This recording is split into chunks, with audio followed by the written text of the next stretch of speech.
Задания, которые помогут закрепить полученные вами навыки на практике. Первое. Создайте своего Telegram-бота. ChatGPT мы уже смотрели, может писать код и знает про Telegram. Сравните сделанные вами промпты в версиях 3.5 и 4.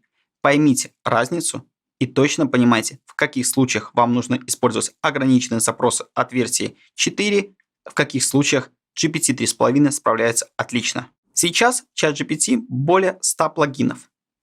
Просмотрите, уделите время, все плагины и выделите 10, которые будут максимально полезны в вашей работе.